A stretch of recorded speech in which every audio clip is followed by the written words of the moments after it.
Well, here we are, everybody. I am checking out this new artist. I don't know actually how new he is. New for me. I'm going to butcher his name. I apologize. Chenyu. He's a Chinese artist, which, of course, immediately I'm going to address this. This is definitely a Chinese concert, which means there's a high probability of it being blocked if I do my usual style. So unfortunately for me, especially because it kind of like eats at my brain, I'm gonna have to do the typical YouTuber stop go method, just because that's just how it's gonna have to be, so it doesn't get blocked. In any case, aside from that, I am super excited because I love checking out new stuff, and usually I kind of wanted to do Chinese C-pop on the Patreon, which is free. But sadly enough, I've been kind of neglectful. I know that, and I'm trying to make up for that. But usually I put most of that stuff over there. And we did Lexi Liu, and of course Lei from EXO. And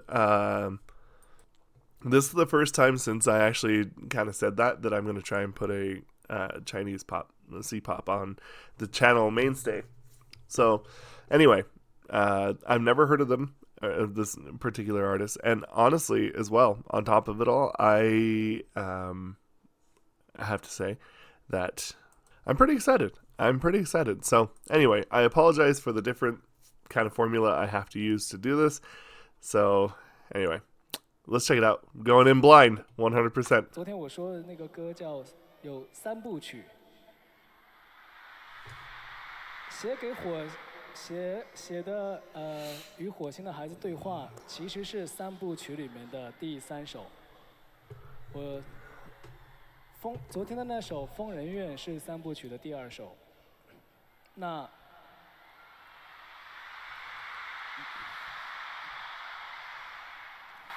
第一首呢，其实三部曲的第一首其实是在说一个抗抑郁症的一个事情，而且这版词其实是裴玉写的，然后他其实挺不容易的，我们为了抠这个词，总共逼他写了3版，不是修改哦，而是完完全全重新写了3版词。Oh goodness！ 因为为了要写出我想要的那个真正抗抑郁症的一个感觉，可能等一下你们听到之后会觉得，哎。You know, one thing that I know, and I know that it's generally kind of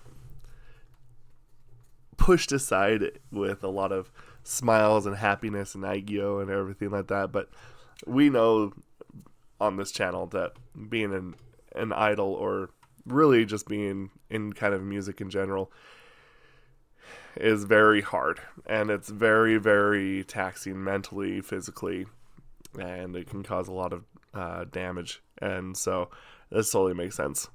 这个词里面会有一些你们觉得很奇怪的地方，就是可能它那个画面会让你很难理解，或者说是觉得哎怎么会是这样的一个就是很简单但是又有点抽象的一个词。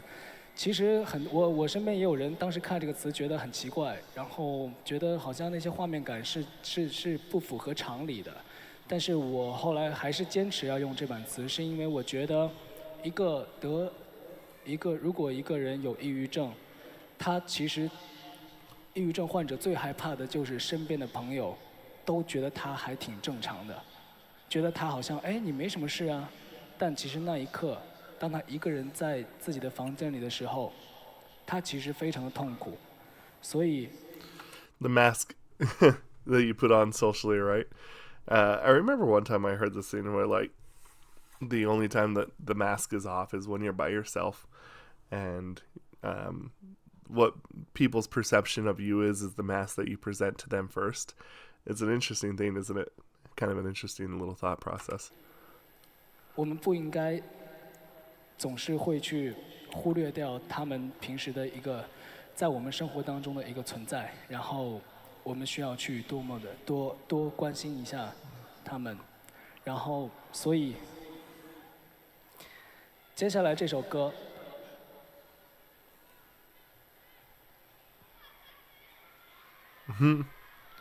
我希望 That's an interesting light stick. Actually reminds me of Christmas lights. When it comes to like my Christmas lights, I really like the ones that are like the bulbed, that are soft glows. It's cool. 你们可以安安静静的来聆听，这首歌叫做《好想爱这个世界啊》。All right, here we go. Let's hear it.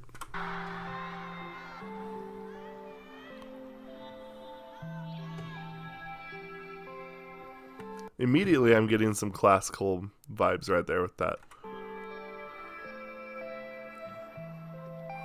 抱着沙发，睡眼昏花，凌乱头发，却渴望像电影主角一样潇洒。 I could see how people think that this is pretty different, but you know, I have something to say about that. 屋檐脚下排着路亚，密密麻麻，被压抑的情绪不知如何表达。无论我在这里，在哪里，仿佛失魂的虫鸣，却明白此刻应该做些努力。 He's got a very nice tone though. I really like his tone, and he's got the thing that's always really cool, especially a lot of times if you're somebody who works out your core, you're gonna have a really strong ability to make these notes, and that's kind of what's gonna be cool about this discussion. 无论我在这里，在哪里，不能弥补的过去，每当想起，想过离开，以这种方式存在，是因为那些旁白，那些自带，那些伤害，不想离开。当你说还有你在，忽然我开始莫名期待。 This is very interesting. I think there's actually kind of something here that really builds up. It feels a lot more atmospheric than a lot of the music that we've had. Very atmospheric.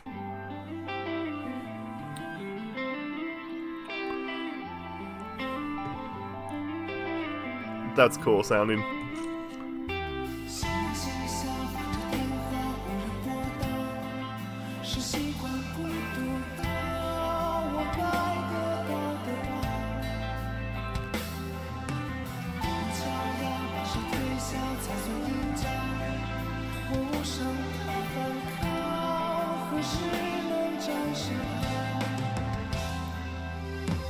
无论我在这里，在哪里。 仿佛失魂的虫鸣，却明白此刻应该做些努力。无论我在这里，在哪里，不能迷。I think maybe even for some people that are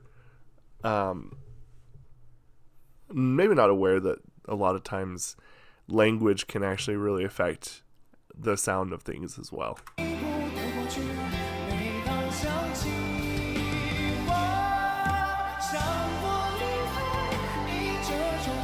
Decent range.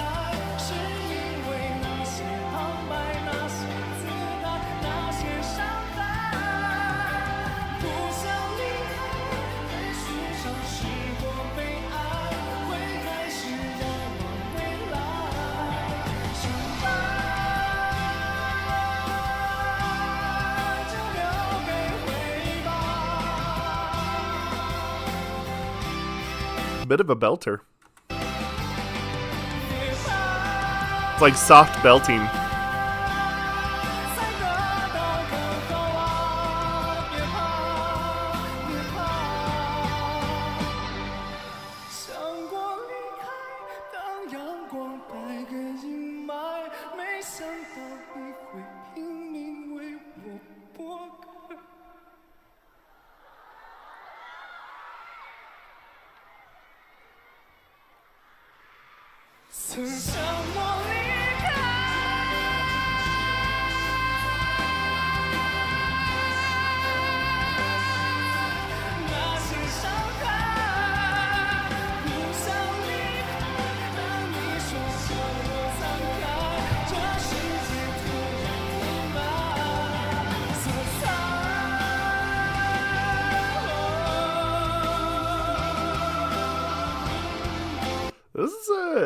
Hey, look, this is pretty dang good.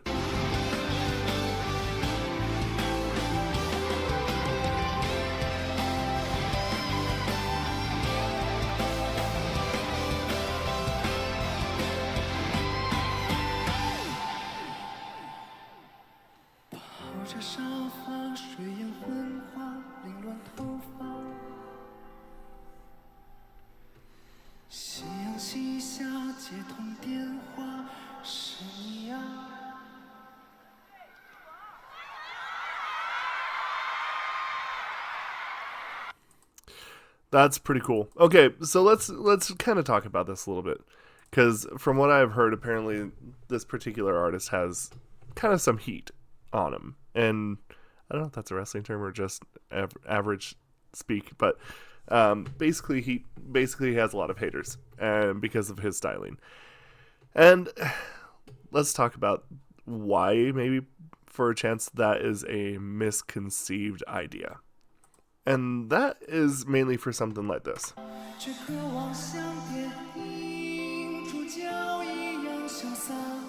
Kind of an interesting way to do his slides, but you know what? That is not necessarily unheard of in music.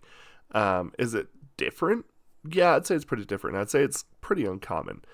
But the truth of the matter is that because it's something that is uncommon, because it's something that a lot of people don't see / hear very much, it's probably pretty safe to assume that they're probably just not used to having something like this be readily available. It's kind of like yodeling, right? Like if you have yodeling and your music is like, suddenly there's an artist that gets somewhat big or gets really big or whatever and they yodel, but it's like non-traditional yodeling music. Like let's say you're listening to R&B. Say somebody puts out a song, it's R&B, and suddenly they start to yodel. You'd be like, what? That's really too weird. And I kind of wonder if that's what people are talking about. I don't know. This is my first time. I just heard that apparently he's got quite a bit of haters. But that, to me, sounds like it's just a lack of understanding of what the vision is.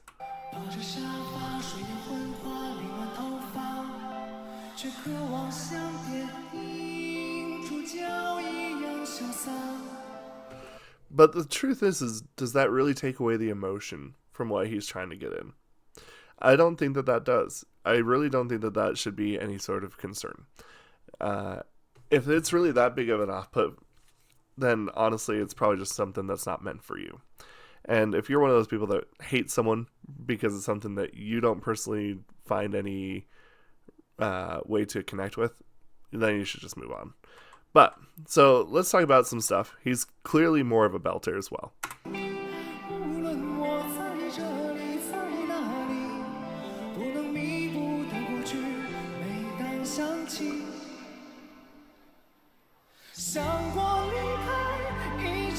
And again, he has a great range. He has some pretty good range.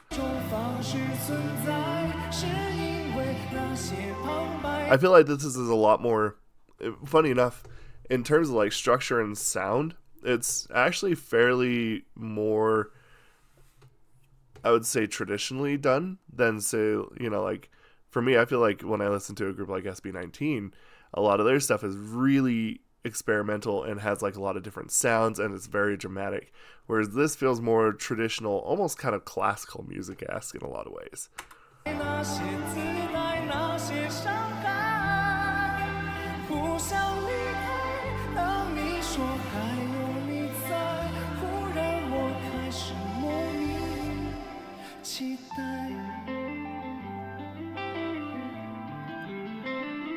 Very pretty.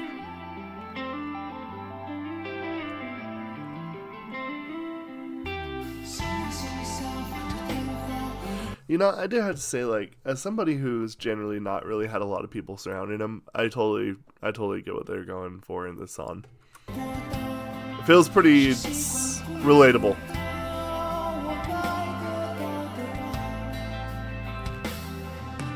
See, and again, when it comes to writing music, slides like that generally is the prolonging of how you feel lonely. Like, it's you projecting it, I should say. You projecting that you feel lonely. I mean, he even says that. The way he reaches out his hand, it's definitely something of longing and wanting to reach out.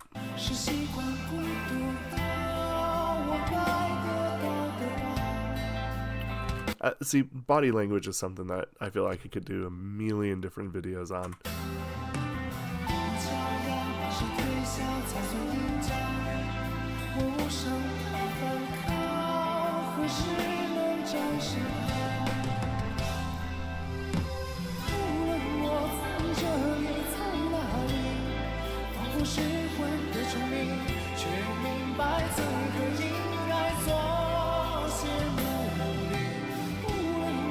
I like that. You know, I just really like how he's just going up and down on those scales.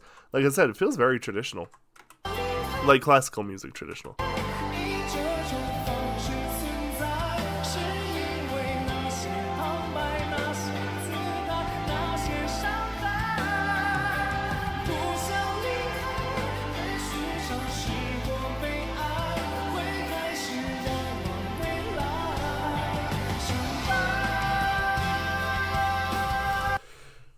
I remember when I first started taking music lessons and I started trying to write music, and I understand that a lot of times things are very dramatic, especially in the world of music.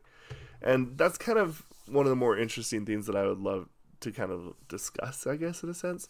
Because for me, I remember when I first started writing, my teacher came up to me and they said, if you're going to start writing music, just to understand that if you really truly want to be able to connect with people, your music should scare you. And it took me a long time to figure out why, but I think it's because a lot of times music, I feel like, is meant to confront in some ways. You know, like if you're going to be writing an emotional song, you have to confront your emotions. You have to confront what's making you feel like why you should write that. And I admit, like I've put down pen to paper quite a few times, and as I start writing, I'm just like, I got too scared, and it was too hard to keep going, and a lot of times I just ended up scrapping them. And it's something that I feel like is necessary, though, in terms of music.